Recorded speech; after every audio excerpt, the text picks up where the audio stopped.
అదే RTV app వార్తల్ని క్షణాల్లో చదివే అవకాశం ఉంటుంది. ఒక న్యూస్ పేపర్, ఒక టెలివిజన్ ఛానల్ మీ చేతుల్లో ఎప్పుడూ ఉంటాయి. 4 ఉమ్మడి జిల్లాల పట్టభద్రుల భారతీయ జనతా పార్టీ అభ్యర్థిగా సీనియర్ బీజేపీ నాయకులు, సేవానిరతి గల నాయకులు శ్రీ అంజిరెడ్డి గారు నామినేషన్ వేయడం జరిగింది. ఆ కార్యక్రమంలో పాల్పంచుకోవడం జరిగింది. చాలా సంతోషకరమైన విషయం.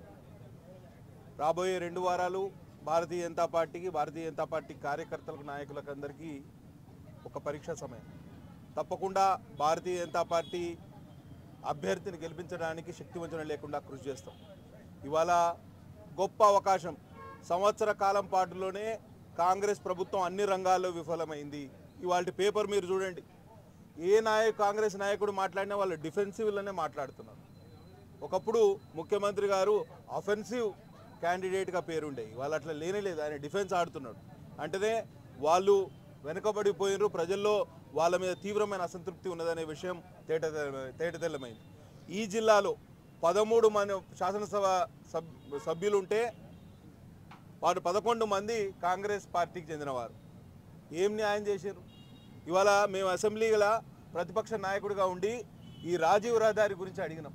ఇవాళ వాళ్ళు ఎవరన్నా అడిగినరా? కనీసం పట్టించుకునే దాఖలాలు ఉన్నాయా?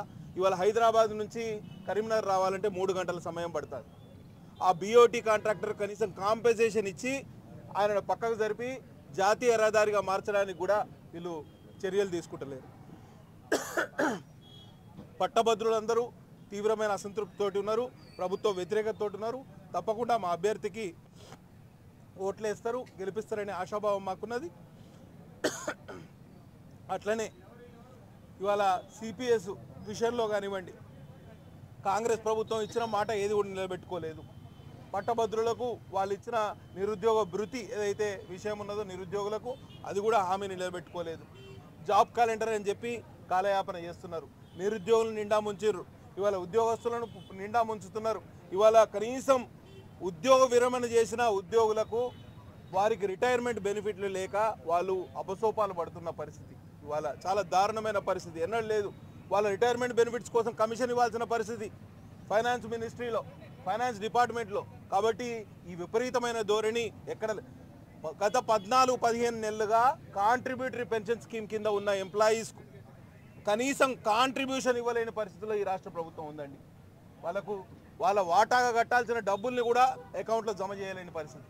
కాబట్టి ఇటువంటి ఇవాళ శాసనసభలో కానీ శాసన మండలిలో కావాల్సింది అధికార పార్టీకి మడుగులు వచ్చే నాయకులు కాదు, ప్రశ్నించే గొంతుకలు కావాలి.